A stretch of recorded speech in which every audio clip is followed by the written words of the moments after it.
और kidney disease आपको क्यों लगता है भारत के अंदर, इनफैक्ट अब तो कोई एज ग्रुप भी ऐसा नहीं रहा? मेरे पास जो क्लिनिक में पेशेंट्स आते हैं, they are coming with the age group of about 20, 25, 30, मतलब मैं यंग एडल्ट्स की बात कर रहा हूँ। सर एक चीज अभी जैसे हम बात कर ही रहे इनफैक्ट किडनी डिजीज की, तो मैंने बात की अभी जैसे कि यूरोलॉजिस्ट एंड न्यूरोलॉजिस्ट, तो एक्चुअल में यूरोलॉजिस्ट किस तरह की प्रॉब्लम्स में डील करते हैं? कि प्रोस्टेट रिलेटेड जो मेल्स में ग्लैंड होता है उसकी वजह से कोई भी ऑब्स्ट्रक्शन हो रहा है जिसकी वजह से हमारे किडनीज के ऊपर इश्यूज हो रहे हैं, जी। हम उसको जड़ से ठीक कर जी। उनकी किडनीज की रिकवरेबिलिटी को वापस लाने में। जैसा इन्फेक्शन की बात की, तो किडनी में इन्फेक्शन कैसे? एक होता है जो हमारे सिर्फ पेशाब की थैली तक सीमित हो जाता है। सर तो जैसे हम यूरिनरी ट्रैक्ट इन्फेक्शन की बात कर रहे हैं, तो ये मेल या फीमेल किसमें ज्यादा कॉमन होता है? ये यूटीआईज एक्चुअली होते सिर्फ फीमेल्स में ही ज्यादा कॉमन है। नमस्कार, आज के हम अपने हेल्थ एंड वेलनेस पॉडकास्ट में बात करेंगे किडनी हेल्थ को लेकर। हम हार्ट को लेकर, लिवर को लेकर तो बहुत ही कॉन्शियस रहते हैं, बट किडनी हेल्थ को हम अक्सर इग्नोर करते हैं। भारत में जैसा हम देख भी रहे हैं, भारत कैपिटल बनता जा रहा है डायबिटीज और हाइपरटेंशन की, और डायबिटीज और हाइपरटेंशन एक बहुत बड़ा कारण है किडनी डिजीज का। तो इसी पे बात करने के लिए आज हमारे साथ हैं डॉक्टर अतुल अग्रवाल, जो कि एक सीनियर यूरोलॉजिस्ट हैं, एंड्रोलॉजिस्ट हैं। तो उनसे हम जानेंगे कि कैसे हम अपनी किडनी डिजीज को प्रिवेंट कर सकते हैं। डॉक्टर अतुल, गुड मॉर्निंग और आपका बहुत बहुत स्वागत है आज के इस podcast. Thank you Sameer for having me here. It's pleasure is all mine. Thank you sir. Sir जैसा हम देख ही रहे हैं आजकल की भारत के अंदर डायबिटीज बढ़ती जा रही है, हाइपरटेंशन बढ़ता जा रहा है, और उसके साथ साथ किडनी डिजीज भी बढ़ती जा रही है। हम देख रहे हैं कि कितने डायलिसिस सेंटर खुल रहे हैं। लोग हार्ट को लेकर तो फिर भी बहुत ज्यादा कॉन्शियस है और उसके बारे में काफी ज्यादा बात भी की जाती है, पर किडनी डिजीज को लेकर लोग अभी भी उतनी ज्यादा कॉन्शियस नहीं है और इतनी ज्यादा इंफॉर्मेशन भी उनके पास नहीं है। और किडनी डिजीज आपको क्यों लगता है भारत के अंदर, इनफैक्ट अब तो कोई एज ग्रुप भी ऐसा नहीं रहा, इवन यंग लोगों में भी किडनी प्रॉब्लम, यूरोलॉजिकल प्रॉब्लम काफी ज्यादा बढ़ रही है, तो इसके पीछे क्या कारण है? बिल्कुल Sameer, what you said is absolutely correct कि किडनी की डिजीजेस अब बहुत ज्यादा प्रेवलेंट हो गई हैं। पहले तो ये देखा जाता था कि ये थोड़ा सा ओल्डर एज ग्रुप में होता था, like if I am talking about 50, 60s के बाद ये स्टार्ट होता था या 40s के बाद स्टार्ट होता था। अब तो मेरे पास जो क्लिनिक में पेशेंट्स आते हैं, they are coming with the age group of about 20, 25, 30, मतलब मैं यंग एडल्ट्स की बात कर रहा हूँ जिसमें हमने कभी इस टाइप की प्रॉब्लम्स नहीं सुनी थी। इसमें जो बेसिकली मैं इसका कारण मैं जो समझता हूँ, एक तो सबसे बड़ा कारण स्ट्रेस का है। एक स्ट्रेस एक ऐसी चीज है जिसमें ये हमारा जो यूथ है, ये बेसिकली इनको जैसे एक हर चीज की हड़बड़ाहट है पाने की। उस हड़बड़ाहट में कुछ अचीव करने की वो अपनी हेल्थ को इग्नोर कर रहे हैं। जी जी जी बिल्कुल। और इसकी वजह से भी कई बार जो हमारा जो ब्लड प्रेशर, हाइपरटेंशन या डायबिटीज वाले इश्यूज क्रिएट हो रहे हैं, उनको नींद नहीं आ पाती है, अपने प्रॉपर डाइट पर अपना ध्यान नहीं दे पा रहे हैं, जिससे आज के जमाने में अगर हम बात करें, in India our statistics is that everyone in out of 10 individual is suffering from some sort of a kidney ailment. Oh, very strange. Sir एक चीज अभी जैसे हम बात कर ही रहे हैं इनफैक्ट किडनी डिजीज की, तो मैंने बात की अभी जैसे कि यूरोलॉजिस्ट एंड न्यूरोलॉजिस्ट, तो एक्चुअल में यूरोलॉजिस्ट किस तरह की प्रॉब्लम्स में डील करते हैं, किस तरह की डिजीज? यूरोलॉजिस्ट हम लोग बेसिकली किडनी के सर्जिकल डॉक्टर होते हैं। Okay. तो हम लोग उसकी किडनी की जो सेहत होती है उसमें अगर जैसे किसी सर्जरी की जरूरत पड़ती है, जैसे हम स्टोन्स की हम बात करते हैं, जी जी, जो कि बहुत कॉमन है, बिल्कुल, या हम देखते हैं इन्फेक्शंस जो किडनी तक पहुंच जाते हैं जिसकी वजह से हमारे किडनी को प्रॉब्लम्स इश्यूज हो रहे हैं, या हमारे प्रोस्टेट रिलेटेड जो मेल्स में ग्लैंड होता है उसकी वजह से कोई भी ऑब्स्ट्रक्शन हो रहा है जिसकी वजह से हमारे किडनीज के ऊपर इश्यूज हो रहे हैं, जी जी, हम उसको जड़ से ठीक कर उनकी किडनीज की रिकवरेबिलिटी को वापस लाने में हमारा बहुत ज्यादा मतलब we help them in that aspect. Right sir. तो जैसा इन्फेक्शन की बात की, तो किडनी में इन्फेक्शन कैसे, जैसा हम यूटीआई या यूरिनरी ट्रैक्ट इन्फेक्शन की बात करते हैं? एग्जैक्टली, यूटीआई भी दो टाइप का होता है। एक होता है जो हमारे सिर्फ पेशाब की थैली तक सीमित हो जाता है, that is known as an asymptomatic, या हमारा जो कहते हैं कि लोअर लेवल का यूटीआई होता है। जी।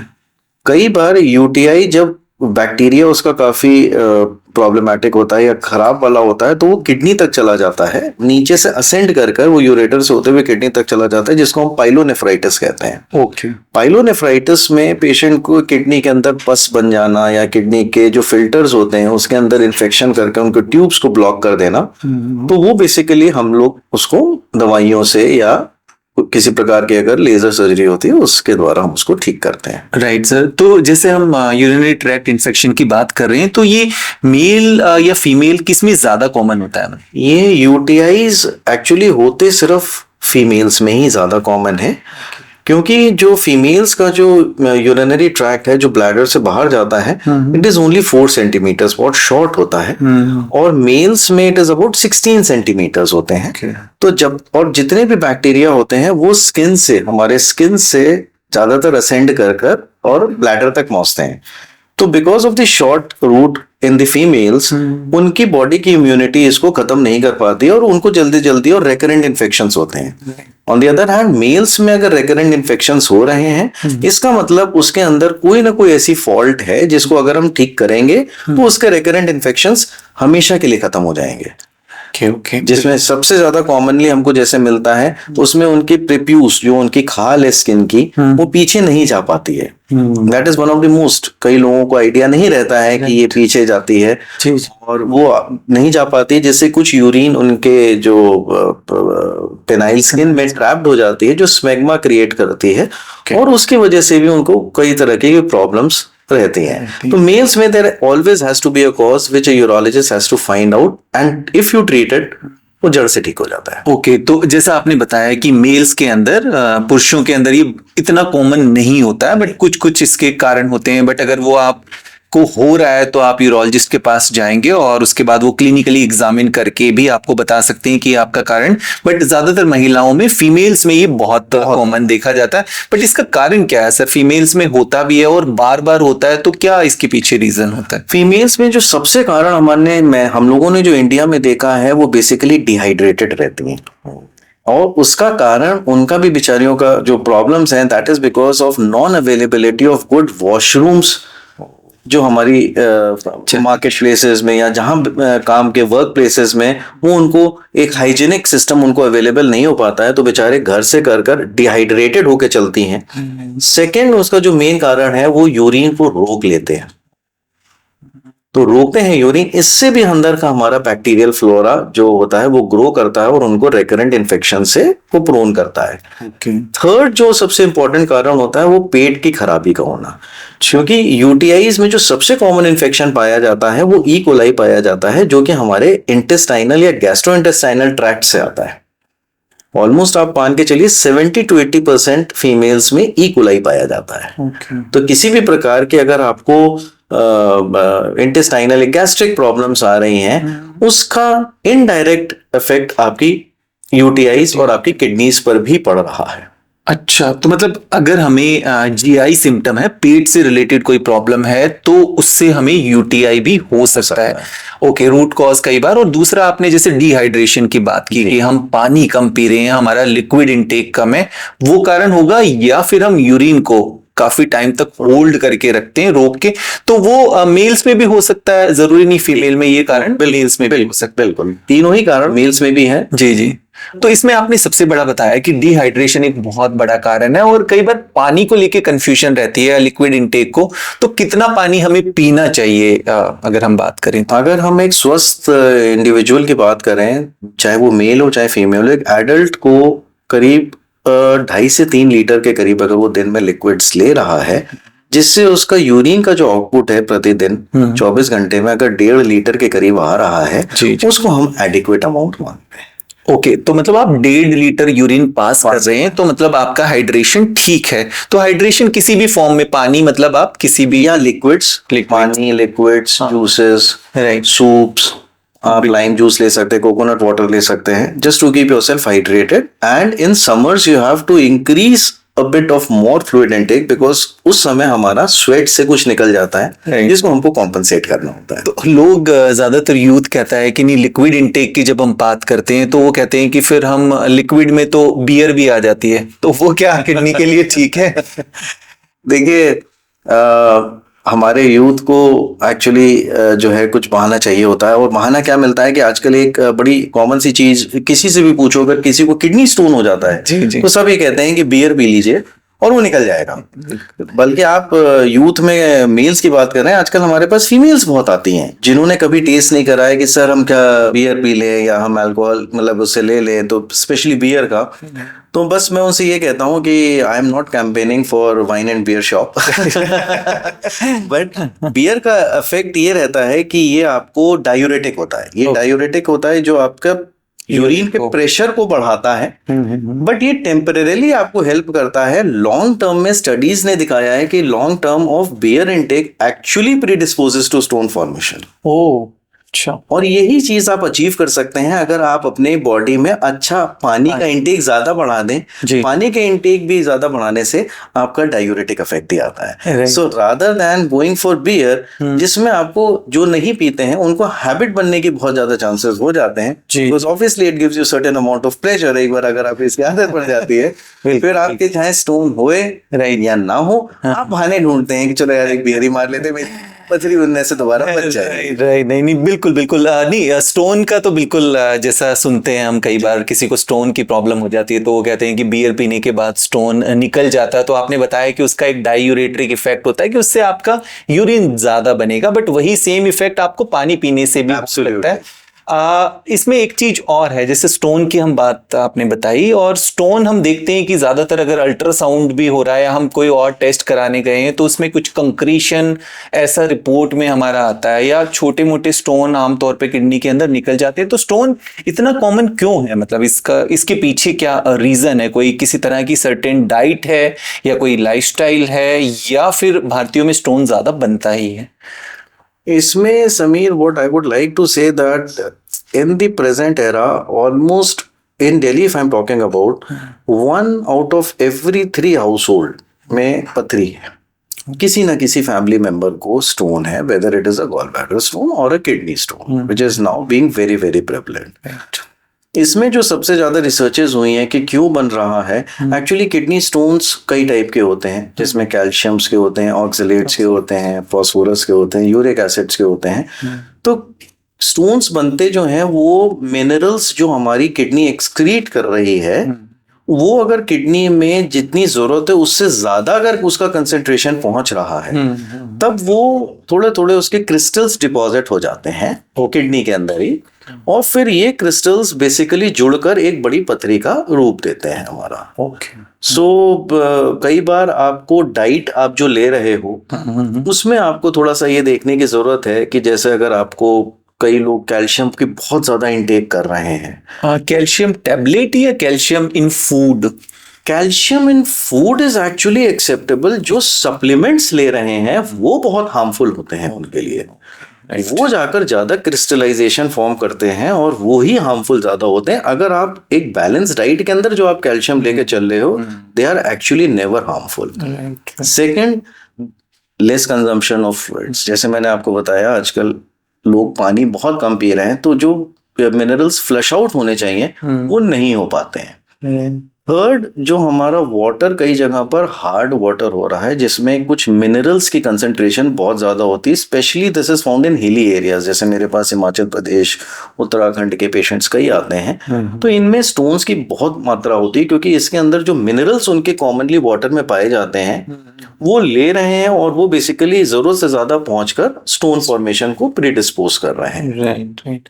तो जैसा देखते भी हैं ज्यादातर रिपोर्ट में, अल्ट्रासाउंड में, कि स्टोन किसी को निकल गया है, कोई भी स्टोन, तो अगर स्टोन को अनट्रीटेड छोड़ते हैं, उस स्टोन के लिए फर्दर कोई भी फॉलो अप नहीं करता, तो उससे क्या प्रॉब्लम होने की पॉसिबिलिटी? मैं सबको यही सलाह करूंगा कि लोग ये कहते हैं कि जब मेरे को दर्द नहीं हो रहा है, मेरे को कोई परेशानी नहीं हो रही, तो मैं इसको क्यों ट्रीट करूं। सबसे पहले तो मैं आप लोग से ये क्लियर करना चाहूंगा that almost 70% of the renal stones are treatable through medicines, provided उनका साइज ऐसा हो जो कि वो यूरिनरी जो यूरेटर होता है, जो किडनी से एक ट्यूब निकलती है, उसके द्वारा निकल जाए। तो नॉर्मली 4 से 5 mm के जो स्टोन्स का साइज होता है वो निकल जाता है। लोगों में बड़ी मिसकंसेप्शन और धारणा गलत है कि कोई दवाई से स्टोन घुल जाता है। मैं ये एक्सप्लेन अपने पेशेंट्स को भी करता हूँ कि अगर आप कोई भी दवाई लोगे तो वो पेट से होकर ही किडनी तक जाती है, डाइजेस्ट जब होती है ब्लड स्ट्रीम से जाएगी। अगर कोई इतनी स्ट्रॉन्ग चीज है जिसने पत्थर को गला दिया तो वो तो किडनी को भी उसका एक गलाने का पूरी क्षमता रखती है। तो ये सारे मिसकंसेप्शंस हैं, या तो स्टोन निकलता है पूरा जी, या उसको निकलवाना पड़ता है। अगर उसमें सूजन क्रिएट कर रहा है या वो किसी समय पर पड़ा हुआ है तो आज नहीं वो कल जाकर आपको तकलीफ देगा। तो you should consult your urologist, और हर पर्सन को देखते हुए वो उसको एडिक्वेट एडवाइस करते हैं कि इसको निकलवाना चाहिए या दवाइयों से ट्रीट होना चाहिए। बट उसको आप अंदर अपना ना रखें, मिसकंसेप्शंस पे ना रहें, उसको एक बार एक कंसल्ट कर लीजिए यूरोलॉजिस्ट से। जी जी, दैट इज एडवाइस। राइट। तो जैसा डॉक्टर अतुल ने बताया है कि अगर आपको किडनी स्टोन है, और उसमें अगर हम बात करें तो 70% के करीब किडनी स्टोन्स हमारे बिना सर्जरी के निकल जाते हैं और ट्रीट हो जाते हैं, मेडिकली मैनेजमेंट उनका हो जाता है। पर बहुत ज़्यादा ज़रूरी है कि अगर आपको स्टोन है तो एक बार यूरोलॉजिस्ट से कंसल्ट ज़रूर करें, और किसी भी तरह का ऑल्टरनेटिव ट्रीटमेंट लेने से पहले एक बार ज़रूर यूरोलॉजिस्ट से बात करें कि ऐसा कुछ होता नहीं है मेडिकल साइंस के अंदर कि स्टोन घुल गया, उसको ट्रीट करना पड़ेगा। बट राइट ट्रीटमेंट क्या है, इसके लिए आपको एक बार यूरोलॉजिस्ट से कंसल्ट जरूर करना पड़ेगा। तो जैसे हमने स्टोन की बात की सर, तो कितना mm साइज का स्टोन होता है जो मेडिकली मैनेज हो जाता है, या किस तरह के स्टोन के अंदर फर्दर सर्जिकल इंटरवेंशन की ज़रूरत पड़ती है, कि जैसे 5 mm 6 mm स्टोन कुछ एक पर्टिकुलरली उसकी सीमा है? अगर हम बात करें अडल्ट्स की, अडल्ट मेल या अडल्ट फीमेल की, तो किडनी एक बहुत बड़ा एक टाइप रूम होता है जिसके अंदर कई स्टोन्स अगर पड़े रहते हैं तो भी दिक्कत नहीं देते हैं। लेकिन वो स्टोन जब एक ट्यूब में, जब उसके यूरेटर में आकर होता है, क्योंकि यूरेटर का जो डायमीटर होता है वो तकरीबन 4 mm का होता है, जब उसमें आते हैं और वो फंसते हैं तब किडनी के अंदर उसका प्रेशर इंक्रीज होता है, जिसको हम हाइड्रोनेफ्रोसिस कहते हैं। तब एक बंदे को पेन होता है जिसकी वजह से वो डॉक्टर्स की हेल्प लेता है जी। तो 4 mm का क्राइटेरिया को हम फाइनल नहीं मानते हैं, क्योंकि हमारा जो यूरेटर होता है वो डिस्टेंसेबल होता है, उसमें इलास्टिसिटी होती है, तो it can accommodate a bit more size. तो हम लोग नॉर्मली 5 to 6 mm का लेते हैं कि जिसके निकलने की चांसेस ऑलमोस्ट आप मान के चलिए 70 to 80% होते हैं। और उसके बाद जितना बड़ा स्टोन का साइज होता चला जाता है उतना ही प्रतिशत उसके अपने आप निकलने के चांसेस कम होते चले जाते हैं। ओके। तो आपने साइज की बात की, और कुछ स्टोन की शेप भी होती है, तो शेप में भी शेप में बिल्कुल मैं कहने ही जा रहा था जी। जैसे कुछ स्टोन्स जो हमारे स्पिकुलेटेड स्टोन्स होते हैं, स्पिकुलेटेड मतलब जिनको थोड़ा सा कांटेदार जो पत्थरी होती हैं जी। वो चाहे छोटे भी होते हैं लेकिन वो दीवार जो हमारा होता है उसके अंदर वो फंस जाते हैं। ओके। और उसके बाद वो फिर वो नीचे डिसेंड नहीं कर पाते हैं। ऐसे में अगर सूजन बढ़ रही है या फिर हमें बार बार पेन किलर्स की या इंजेक्टेबल पेन किलर्स की जरूरत पड़ रही है, हमारी किडनी में यूरिन में खून आने लगता है, then we tend to remove that. तो सर पता कैसे करें, मतलब इसके सिम्टम्स क्या है? कई बार हम स्टोन के पेन को कैसे डिफरेंशिएट करें, क्योंकि ज़्यादातर जब किसी को पेन होता है तो उसको लगता है मुझे कमर में दर्द है, तो बैकएक और स्टोन के पेन को डिफरेंशिएट करने के कैसे किया जाता है? देखिए, जो हमारा किडनी का स्टोन्स होता है समीर, वो बेसिकली जो प्रेजेंट करता है वो बैकएक में ही करता है। जो हमारे फ्लैंक्स होते हैं, फ्लैंक्स मतलब जो हमारे बैकबोन के दोनों तरफ जो एरिया होता है लो, उसमें वहां पर वो पेन स्टार्ट करता है और वो नॉर्मली रेडिएट करता है। रेडिएट का मतलब वो पीछे से आगे की साइड में आता है, पेट के आगे की साइड में आता है। और कई बार वो थाइस तक भी या नीचे तक भी वो जाता है। इस टाइप का शिफ्टिंग पेन या इस टाइप का पेन जो रेडिएट कर रहा है, it is very very characteristic of renal stones. हालांकि कई बार इनकी बड़ी वेरीड प्रेजेंटेशन होती है। लो बैक एक, जिनको लो बैक एक जो डिस्कम्फर्ट टाइप का भी हो रहा है, उसमें भी कई बार हमारे स्टोन्स इंसिडेंटली डिटेक्ट हो जाते हैं, क्योंकि तब बंदा अल्ट्रासाउंड कराता है और तब उसमें पकड़ में आता है। दूसरा, इसमें आपको यूरिन में ब्लड आ जाता है, या कई बार आपको फीवर विद चिल्स आ रहा है अगर आपको, या यूरिन करने में कई बार आपको प्रॉब्लम होने लगती है।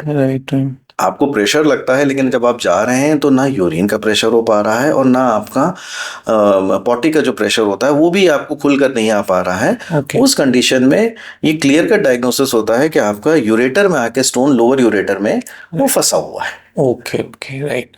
तो ऐसा कोई पेन होता है इस तरह का, तो सबसे पहले पेशेंट को क्या करना चाहिए? मतलब जाके पहले टेस्ट कराना चाहिए या पहले यूरोलॉजिस्ट से, डॉक्टर से मिलना चाहिए? देखिए, सबसे पहले तो वो यूरोलॉजिस्ट तक नॉर्मली कई लोग नहीं पहुंच पाते हैं। राइट। जो ज़्यादातर जिनकी एक्सेसिबिलिटी होती है पेशेंट्स की, वो जनरल फिजिशियन या जनरल सर्जन तक ही होती है। जी। तो आप वहां पर जाएं और ओवर द काउंटर आप मेडिसिन ना लें, ये मैं आपको सजेस्ट करना चाहता हूँ। Okay. क्योंकि ज़्यादातर जो ओवर द काउंटर जो केमिस्ट आप जाते हैं तो वो या तो आइब्रूफेन या जो non steroidal anti inflammatory drugs होती हैं वो दे देते हैं, जिसका हमारी किडनी पर बड़ा हार्मफुल इफेक्ट हो जाता है। Okay, right. तो सबसे पहले सजेस्टेबल तो ये है कि अगर इतना दर्द हो रहा है तो आप जाकर उसका प्राइमरी ट्रीटमेंट ले लें, दर्द की दवाई ले लें, और साथ में वो आपको जरूर बताएंगे एक यूरिन का टेस्ट और एक अल्ट्रासाउंड कराना। जी जी। उसमें अगर कुछ ऐसा निकल कर आता है जिसके अंदर स्टोन है या हाइड्रोनेफ्रोसिस क्रिएट हो रही है, तब फिर आप एक यूरोलॉजिस्ट से जाकर उसका परामर्श करें। राइट। तो सर, इसमें आजकल जो किडनी स्टोन के लिए सर्जरीज है, तो वो सर्जरीज कितनी एडवांस्ड है और किस तरह की सर्जरीज क्या, और उसमें क्या पेशेंट को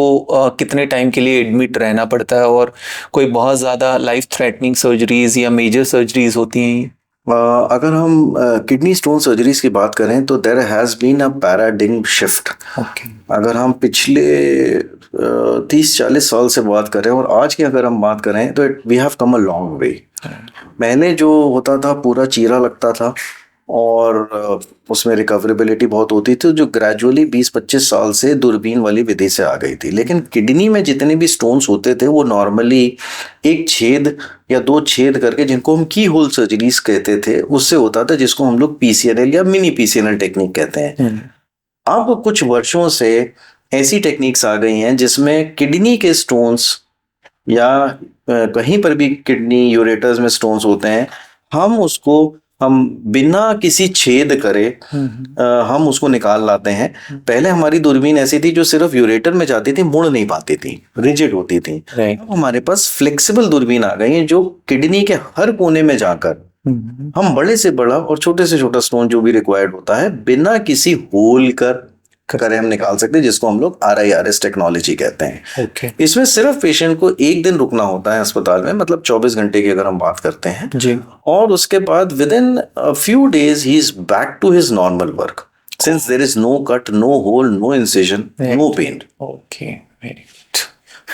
नहीं, अब सर्जरीज में तो खैर अभी काफ़ी एडवांसमेंट आ गई है, और ख़ास तौर पे किडनीज के जो स्टोन सर्जरीज हैं उनके अंदर।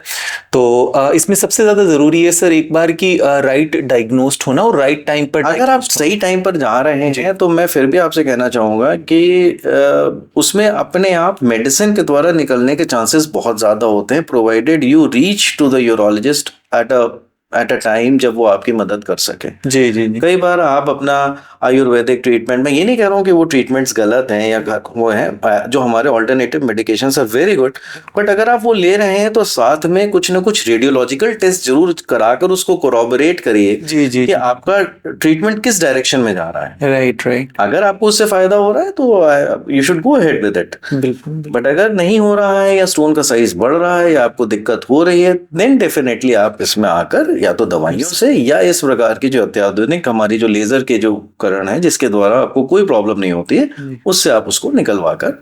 राइट। और दूसरा, इससे एक और फर्क पड़ जाता है, अगर सपोज करिए हम उसको निकालते हैं जी, तो हम उसको स्टोन एनालिसिस कराते हैं। ओके। उससे हमें ये पता चल जाता है कि किस वैरायटी का स्टोन बन रहा है। जैसे मैंने आपको बताया 4 या 5 वैरायटी के होते हैं जिनमें डाइटरी एडवाइसेस हर की अलग अलग होती हैं। ओके, जैसे कैल्शियम ऑक्सलेट काफी कॉमन, उसका सबसे ज्यादा 70 से 80%, 70 to 80% होता है। उसके डाइट चार्ट पूरा अलग होता है। जैसे लोग कहते हैं कि नहीं हम तो टमाटर बंद कर देंगे, हम लोग हरी सब्जियां बंद कर देते हैं, तो एक्चुअली आप उस प्रोटीन के इंटेक को बंद कर कर अपनी इम्यूनिटी आप कम कर रहे हैं, जबकि उससे आपके स्टोन रेकरेंस पे कोई फर्क ही नहीं पड़ रहा है, क्योंकि आपका स्टोन है ही डिफरेंट वैरायटी का जिसको डिफरेंट एक्शंस की जरूरत है। बिल्कुल बिल्कुल। पर सर जैसे हम देखें कि उतना डाइट में हमारे उस तरह की कंजप्शन होती भी नहीं है, कि अगर आप देखेंगे किसी को स्टोन है तो सबसे पहले वो बात करते हैं कि अच्छा टमाटर खाना बंद कर दिया या भिंडी खाना बंद कर दिया, तो या बीजे वाली सब्जियां, बीज वाली सब्जियां बंद कर दी। होती, तो अब ओवरऑल अगर हम देखें तो हमारी सब्जियों में कितना ज्यादा टमाटर, तो उतना तो एक्सेप्टेबल है आई थिंक, या आपको लगता है ऐसी चीजें बिल्कुल आपको अवॉइड करनी पड़ेगी? ये मिथ है, ये मिथ है, बिल्कुल ये मिथ है कि टमाटर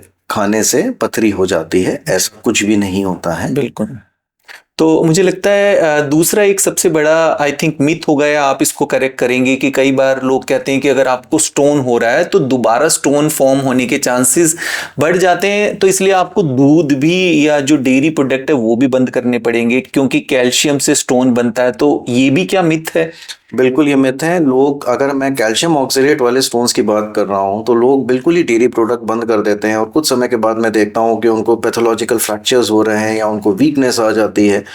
हमारी बॉडी को जो रिक्वायरमेंट ऑफ कैल्शियम है वो जितना है 1200 माइक्रोग्राम, जितने भी हमारे पर डे की ज़रूरत होती है, उसको हमको डेयरी प्रोडक्ट से, दूध या दही या पनीर से हमको उसको करना ही पड़ता है। तो एक बैलेंस डाइट अगर आप लेके चलते हैं, देयर इज ऐसा कोई भी मॉडरेशन में डाइट्स अगर हम लेके चलेंगे, अगर आप बिल्कुल ही बंद कर देंगे या ज्यादा ही खाने लगेंगे, extreme of everything is bad. Right. तो मुझे लगता है कई बार ये वेस्टर्न कंट्रीज के अंदर इस तरह की रिसर्च हुई है, तो वो उसको कॉपी करके कई बार हम फॉलो भी एक आइसोलेटेड रिपोर्ट्स होती हैं, इसको लोग आजकल सोशल मीडिया के जमाने में एक फॉलो करता है तो फिर वो एक प्रचलन सा चल जाता है, एक फैशन सा चल जाता है। तो आपके पास भी ऐसे पेशेंट आके सवाल पूछते होंगे कि टमाटर सारे पूछते हैं, बल्कि हमको उनको थोड़ा कन्विंस करना पड़ता है कि अगर आप नहीं खा रहे हैं, बट आप उसमें हाइड्रेशन अगर आप एडिक्वेट रख रहे हो या अपना पानी का इंटेक अच्छा कर रहे हो, मेजॉरिटी सारी चीजें फिल्टर आउट हो जाती हैं अगर आपकी किडनी स्वस्थ है। Right sir. तो सर जैसे आपने बताया कि अगर आप कोई भी ट्रीटमेंट अपना ले रहे हैं तो उससे पहले कुछ इमेजिंग या कुछ टेस्ट कराने की ज़रूरत होती है। स्टोन को लेकर कई बार काफ़ी साइज़ को लेकर कन्फ्यूजन रहती है, कई बार हम टेस्ट कराते हैं तो उसकी साइज़ में काफ़ी फ़र्क आता है एक लैब से दूसरी लैब के अंदर। तो एग्जैक्ट अगर हम बात करें स्टोन का साइज देखने के लिए, तो अल्ट्रासाउंड या सीटी स्कैन आप क्या कहेंगे? See, ultrasound is only 65 to 67% sensitive of detecting kidney stones, और कभी भी अगर आप एक बार में 4 अल्ट्रासोनोलॉजिस्ट से कराएंगे तो साइजेस अलग अलग आएंगे, because it is operator dependent. Right. अगर हम बात करते हैं इसकी, तो सिर्फ और सिर्फ एक लो डोज का सीटी स्कैन जो होता है, जिसको हम लोग एनसीसीटी केयूबी रीजन कहते हैं, किडनी यूरेटर ब्लैडर का, जो सिर्फ 1 मिनट के अंदर हो जाता है, that has got a sensitivity of around 95 to 97%। Okay. तो ये 3 डायमेंशनल पिक्चर देता है। जी। कई बार क्या होता है कि अगर आपका स्टोन का साइज बड़ा है लेंथ में, लेकिन उसकी विड्थ छोटी है जो कि हमारे यूरेटर के अंदर अकोमोडेट कर रही है, तो भी उसको अपने आप निकलने के चांसेस बहुत ज्यादा हो जाते हैं in spite of the bigger size. Okay right.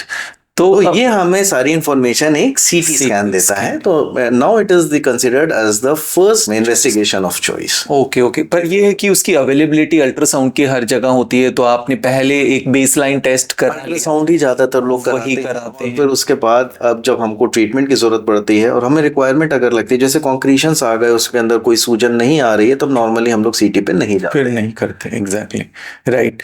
तो सर जैसे हमने किडनी स्टोन्स के बारे में बात की और उसके ट्रीटमेंट के बारे में बात की और उसके प्रिवेंशन के बारे में भी आपने बताया एज सच, और कुछ उससे रिलेटेड मिथ थे उसको भी आपने क्लियर किया।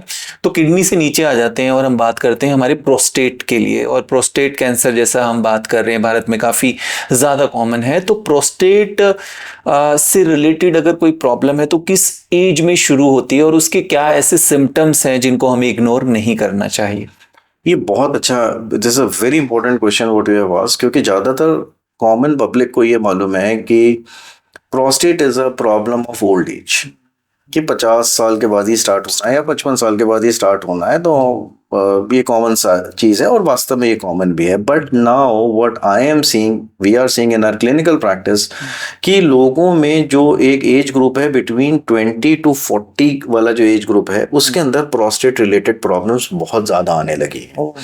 और वो बेसिकली एनलार्जमेंट हम नहीं कहेंगे, उसको बढ़ा नहीं कहेंगे, ग्रोथ नहीं कहेंगे, हम उसको कहते हैं प्रोस्टेटाइटिस। प्रोस्टेटाइटिस मतलब उसमें सूजन आ जाती है, जिसकी वजह से उसको सिम्टम्स वो ही प्रतीत होते हैं जो एक ओल्ड एज वाले बाद में प्रोस्टेट एनलार्जमेंट के सिम्टम्स होते हैं। They are the same. Right. जैसे रुक रुक कर पेशाब आना या जल्दी जल्दी पेशाब जाना, या एक अर्जेंसी होती है कि जाने से पहले ही उनको एकदम से भागना पड़ता है, या भागने से स्टार्ट करने से पहले उनके कुछ यूरिन के ड्रॉप्स लीक कर जाते हैं। ये सारे कॉमन सिम्टम्स होते हैं जो कि आजकल एक यंग एज ग्रुप में भी बहुत पाए जा रहे हैं।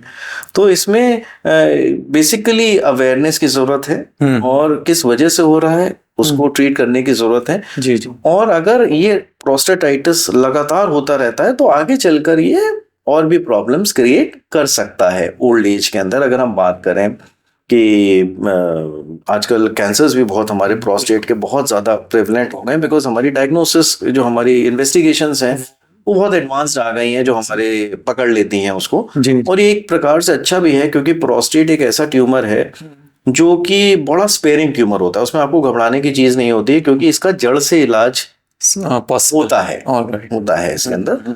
तो people should be aware now. Okay, तो इसीलिए ईयरली या बाय एनुअली उनको एक हेल्थ चेकअप में प्रोस्टेट को इंक्लूड करना ही चाहिए। तो क्या उसमें करना चाहिए इंक्लूड प्रोस्टेट हेल्थ के लिए? अगर हम करते हैं तो यंग एज ग्रुप की अगर हम बात करें और हम एक ओल्ड एज ग्रुप की बात करें, 50 साल के बाद वालों की बात करें, 50 या 20 के और 50 के बीच वालों की बात हम कर रहे हैं, तो इसमें 20 से 50 वालों के बीच में जो हम लोग इंडिकेट करते हैं वो तो एक तो यूरिन टेस्ट करते हैं। Urine routine test is very very important. Right. एक स्पॉट यूरिन फॉर एल्ब्यूमिन हम लोग करवाते हैं, ठीक है, जिससे हमें पता चल जाता है उसका किडनी का क्या हेल्थ हो रही है। और एक ultrasounds are very important. Alright sir. एक पीएसए टेस्ट होता है वो किस एज में? पीएसए का जो टेस्ट हम लोग करवाते हैं वो नॉर्मली हम लोग 50 के बाद एनुअली 45 टू 50 इयर्स के बाद हम सजेस्ट करते हैं एनुअली, क्योंकि पीएसए जो होता है वो एक प्रकार का हार्मोन होता है जो सिर्फ प्रोस्टेट से निकलता है और जिसमें प्रोस्टेट कैंसर हो जाता है उसमें ये ज्यादा मात्रा में निकलने लगता है, तो इसलिए पकड़ में पहले आ जाता है। हालांकि ये प्रोस्टेटाइटिस में भी बढ़ जाता है, तो जैसे यंग पेशेंट्स हैं उनमें भी हम लोग ये पीएसए का टेस्ट कराते हैं जिनको सिम्टम्स इस टाइप के हो रहे हैं। राइट। जो मैंने आपको करे बात। तो ये पीएसए से हमको चीजें बहुत जल्दी पकड़ में आ जाती हैं और अगर हमने उसको सही समय पे ट्रीट करा तो आगे जाकर वो विकराल रूप नहीं कर सकती है। अच्छा सर, जैसे हम हाइड्रेशन की बात कर रहे हैं और पानी की भी, वाटर इनटेक की बात की, कुछ लोग ज़्यादा पानी पीते हैं, इनफैक्ट रात को ज़्यादा पानी, तो ऐसा कुछ साइंटिफिक इसके पीछे एक्सप्लेनेशन है कि कुछ रात को हमें कम पानी पीना चाहिए या सिर्फ वो हमारी नींद में इंटरफेयर करता है? कि जैसा कुछ लोग कहते हैं कि आप बहुत ज़्यादा रात को पानी पिएंगे तो आपकी किडनी को उतना फंक्शन काम करना पड़ेगा, ऐसा कुछ होता है क्या? नहीं, देखिए अगर मैं बात करूं तो हमारा मेटाबॉलिज्म जो होता है बॉडी का वो समय समय पर अपने हिसाब से काम करता है। जब हमारी बॉडी सो जाती है तो हमारा मेटाबॉलिज्म भी कम हो जाता है। सारे ऑर्गन्स की जो रिक्वायरमेंट जो दिन में होती है वो रात में बहुत ज़्यादा कम हो जाती है। तो बहुत ज़्यादा एक्सेसिव पानी पीने से, हम ये नहीं कह रहे हैं आप कम पीजिए, बट जैसे मैंने बताया 2.5 से 3 लीटर या 3 साढ़े 3 लीटर अगर आप दिन भर में ले रहे हैं, विद दिन 24 आवर्स लेना है। अगर आप दिन में भी ले लेते हैं तो वो आपकी किडनी एक्सक्रीट कर लेती है आपको। अगर आप रात में ज़्यादा ले रहे हैं तो बट नेचुरल आपको उठना ज़्यादा पड़ेगा and that will translate more into, जैसे आपको फटीग होना, इंसोम्निया होना, नींद का नहीं आना, चिड़चिड़ापन होना, वो आपका वो मेंटल हेल्थ पे अफेक्ट करता है। ऑलराइट, ठीक है। किडनी से ऐसा उसका नहीं जी, बट वो कई बार कुछ तरह की डाइट होती है जिसकी वजह से आपको पानी, वाटर इनटेक ज्यादा करना पड़ेगा, या कुछ मेडिकेशंस भी होती है जो डिहाइड्रेट करती है तो आपको पानी, प्यास ज्यादा लगेगी, तो वो भी हो सकता है। और ऐसा भी कुछ है कि विंटर्स के अंदर लोग पानी कम पीते हैं, तो पानी इसलिए भी क्योंकि विंटर्स में हमारी बॉडी की पानी की रिक्वायरमेंट कम हो जाती है, बिकॉज हमारा स्वेट सिस्टम जो होता है जिसके द्वारा हमारा पानी निकलता है वो फिर हमारा नहीं होता, तो ऑब्वियसली थोड़ी सी पानी की हमारी रिक्वायरमेंट कम हो जाती है। और इसमें फ्रीक्वेंसी थोड़ी सी नॉर्मली देखा गया है कि अगर आप 2 या 3 बार जा रहे हो तो आप 4 बार जाते हैं, विच इज़ वेरी नॉर्मल। लोग इसमें भी लेकर बड़े परेशान या कंफ्यूज हो जाते हैं। तो कई बार हम समझाते हैं उनको कि नहीं, दिस इज फिजियोलॉजिकल, आप अपना पानी का इंटेक को नॉर्मल रखिए और आपको फ्रीक्वेंसी अर्जेंसी वैसे ही कंट्रोल हो जाएगी। राइट। इसके अलावा सर अगर हम बात करें तो यूरोलॉजिस्ट के पास लोग थोड़ा जाते हुए हेजिटेट करते हैं, जैसे साइकियाट्रिस्ट के पास हेजिटेट करते हैं, तो ये हेजिटेशन अभी भी क्यों है और इस बारे में डिस्कशंस करते नहीं है? खास तौर पे यूरोलॉजिस्ट, ठीक है किडनी प्रॉब्लम है तो उनके पास चले गए, बट अदरवाइज यूरोलॉजिस्ट में अगर एंड्रोलॉजिस्ट भी हैं तो आपकी other health related issue, male reproductive system में भी डील करते हैं, तो इस चीज पे भी आप क्या कहेंगे, आपकी क्या ऑब्जर्वेशन है? एंड्रोलॉजिस्ट हम लोग जो होते हैं बेसिकली हम लोग मेल सेक्सुअलिटी को डील करते हैं हमेशा, और उनके विभिन्न प्रकार की प्रॉब्लम्स को, जो जेन्युइन प्रॉब्लम्स होते हैं उनको हम ही सॉर्ट आउट करते हैं। अब ये सेक्स एक ऐसा टैबू वर्ड है या ऐसा हमारे इंडिया में, दिल्ली में हम we are now living in national capital capital है, उसमें सेक्स को लेकर ऐसे बात करने की टैबू है कि वो खुलकर नहीं बोल पाता, उसको एक इनहिबिशन, एक शर्म रहती है कि शायद अगर मैंने इस बारे में बात करी तो लोग मुझे कहीं इम्पोर्टेंट ना हमें वो दे दें, तो वो छुपता छुपाता जाता है, या तो लिटरेचर पढ़ता है, या आपने कई जगह देखी होंगी एक सेक्स क्लिनिक्स खुली रहती हैं जो कि एक बहुत ज्यादा प्रोफेशनल लोग नहीं होते हैं, नॉन मेडिकल वाले खोल लेते हैं, और वो उनका इतना फायदा उठाते हैं, उनका इतने हजारों रुपए का टेस्ट करवा कर और उनको ऐसी दवाइयां दे देते हैं जिससे उनको बेसिकली उन दवाइयों की ही आदत पड़ जाती है, और अल्टीमेटली उनकी सेक्सुअल लाइफ आगे जाकर बहुत हद तक खराब हो जाती है। मेरा सजेशन ये है कि आप आए और यूरोलॉजिस्ट से खुलकर बात करें। अगर आप अनमैरिड हैं और अगर आप मैरिड हैं तो कोशिश करिए आप अपने पार्टनर के साथ आए, क्योंकि कई बार आपके अंदर इश्यूज नहीं होते हैं, आपकी कंपैटिबिलिटी में इश्यूज होते हैं, तो वो हम लोग जज कर कर दोनों को काउंसलिंग करते हैं, तो we are more like a counsellor to the patient. और हम चाहते हैं नेचुरल तरीके से अगर उनका ये सेक्सुअल लाइफ या वो सारी चीजें ठीक हो जाए, rather than being dependent on medicines which are in India unfortunately they are available over the counter. Right. तो एक इसमें सबसे ज़्यादा पॉपुलर है यूथ में टेस्टोस्टेरोन को लेकर। तो टेस्टोस्टेरोन को अगर हम बात करें तो वो कैसे हम उसको इम्प्रूव कर सकते हैं विद डाइट और विद लाइफस्टाइल मॉडिफिकेशंस? देखिए, सबसे बड़ा मिथ तो ये है कि अगर कोई भी इश्यूज होते हैं तो उनको लगता है कि मेरे हार्मोन्स के अंदर कमी हो गई है और मैं टेस्टोस्टेरोन लगा लूं, या वो अपना टेस्ट करवाने जाते हैं जिसमें हमेशा एक टेस्टोस्टेरोन कम आता है। उसका मैं समीर आपको रीजन बता दूं। यस। हमारा जो बेसिकली टेस्टोस्टेरोन का जो सिक्रीशन हमारा होता है वो डायर्नल होता है, मतलब दिन में 2 बार बढ़ता है। ऑलराइट। एक बार जो उसका बढ़ता है वो अर्ली मॉर्निंग बढ़ता है। अर्ली मॉर्निंग की अगर हम बात करें तो 4 या 5 बजे सुबह या 3 उस समय बढ़ता है, और एक बार लेट इवनिंग में उसका पीक आता है। ओके।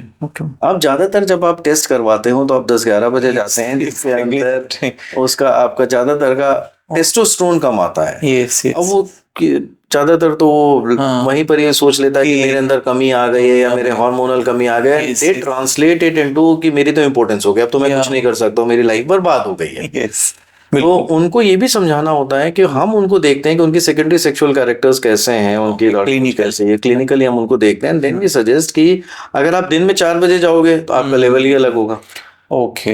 और उनको जो समस्या हो रही है वो बेसिकली टेस्टोस्टेरोन से नहीं हो रही है। ज्यादातर लोग अपने पीयर प्रेशर में बड़े परेशान, ये साइकोलॉजिकल है। किसी ने अगर उनको कोई चीज सजेस्ट कर दी कि साहब मैंने तो ये करा या मैंने तो वो करा या मेरा ये मेरा वो है, तो वो उसको एज अ कंपैरिजन कर कर एक इंफीरियोरिटी उनके अंदर कॉम्प्लेक्स आने लगता है, जबकि वो सच नहीं होता है। बिल्कुल समझ गया। तो इसमें आप फिर अगर आप कराते भी है टेस्टोस्टेरोन टेस्ट, तो उसके लिए आप स्पेसिफिकली पेशेंट को बोलते हैं कि अगर किसी को कराना भी हो टेस्टोस्टेरोन तो वो इस समय दौरान कराएं? कि इसके लिए फिर हम लोग क्या करते हैं, हम लोग फ्री एंड टोटल टेस्टोस्टेरोन करा लेते हैं, क्योंकि ऑब्वियसली सुबह का तो कोई टाइम अवेलेबल होता ही नहीं है वहां पर। तो फ्री टेस्टोस्टेरोन वो होता है जो हमारे बॉडी के बिना कंबाइंड इफेक्ट में हमारे ब्लड के अंदर नॉर्मल फील हो रहा है, उसके बेसिस पर हम लोग और चीजों को देखते हुए जज कर लेते हैं कि वेदर ये इसको ट्रीटमेंट की जरूरत है या नहीं। बट मैं आपको बताता हूँ 99% लोगों को हार्मोन्स की डेफिशिएंसी नहीं होती है। ओके। इट्स ओनली 1%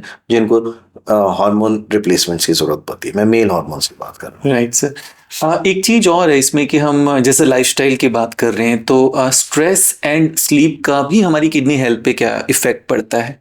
बहुत बहुत इंपॉर्टेंट क्वेश्चन है। और स्लीप और स्ट्रेस, अगर हम स्ट्रेस की बात करें, इसका बहुत बड़ा रोल हमारे किडनी फंक्शन पर पड़ रहा है। It is a major thing जो हमारी किडनी हेल्थ को हैम्पर कर रही है। कैसे हैम्पर कर दी? जब आप स्ट्रेस में होते हो तो हमारे कुछ हार्मोन्स निकलते हैं जो स्ट्रेस वाले हार्मोन्स होते हैं, जिनको हम लोग एड्रेनलिन कहते हैं।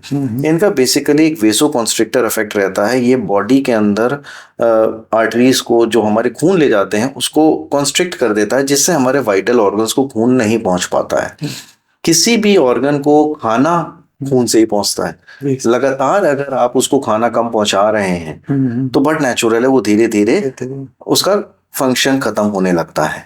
दूसरा, स्ट्रेस से आपका ब्लड प्रेशर बढ़ जाता है, जो अगेन हमारी किडनी को हेल्थ को फर्क करता है। स्ट्रेस से हमारा डायबिटीज हो जाती है, which again is a very very important cause of causing kidney dysfunction. Stress से हमारी नींद नहीं आती है, हम चिड़चिड़े हो जाते हैं, हम अपनी प्रॉपर चीजें नहीं कर पा रहे हैं, लाइक पानी का इंटेक नहीं कर रहे हैं, कोई कुछ भी बोल रहा है, प्रॉपर डाइट हम नहीं ले पा रहे हैं, तो indirectly that also contributes to a lot. So stress nowadays is considered one of the major factors hampering kidney health. Okay, तो स्ट्रेस और नींद की जैसे हमने बात की, ज़्यादातर हम जैसा पढ़ते भी है देखते भी हैं कि हार्ट के ऊपर उसका इफेक्ट आता है, हमारे और दूसरे मेटाबॉलिक सिंड्रोम है उसके ऊपर भी इफेक्ट डालती है, बट किडनी के ऊपर भी स्ट्रेस उसी तरह से पूरा इफेक्ट डालती है।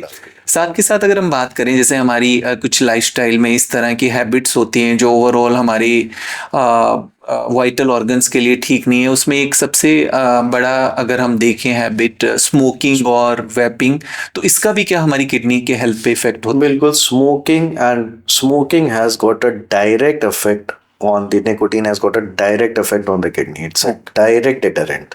ये हमारे ट्यूब्यूल्स पे जाकर अफेक्ट करता है और ये हमारे किडनी को खराब करता है। अल्कोहल जो होता है उसका ज्यादातर अफेक्ट लीवर के ऊपर होता है। Okay. But smoking and vaping, they both have got a very, very direct role on affecting the kidney's health. So they should be avoided. Right right. तो वैसे अगर बात करें आमतौर पे हेल्दी किडनीज को रखने के लिए क्या ऐसी लाइफस्टाइल हैं अगर जो हम मतलब अपनी डे टू डे लाइफ के अंदर उनको इनकलकेट कर पाएं, और क्या ऐसे प्रिवेंटिव टेस्ट हैं जो हमें समय रहते हुए कराने चाहिए ताकि किसी भी तरह की मेजर किडनी डिजीज में अफेक्ट ना? इसमें समीर जो सबसे इम्पोर्टेंट चीज़ ये रहती है कि आपका जो सिम्टम्स जो होते हैं आपके, वो आपको बताते हैं कि आपके किडनीज के अंदर प्रॉब्लम स्टार्ट हो गई है। जैसे सबसे पहले हमारे यूरिनरी सिम्टम्स आते हैं, जैसे पेशाब में झाग आ जाना या पेशाब में खून आ जाना या बार बार पेशाब आना या अर्जेंसी की जो हमारी प्रॉब्लम्स आ जाती हैं, ये दिखाती है कि आपके अंदर किडनीज की कोई इश्यूज चल रहे हैं।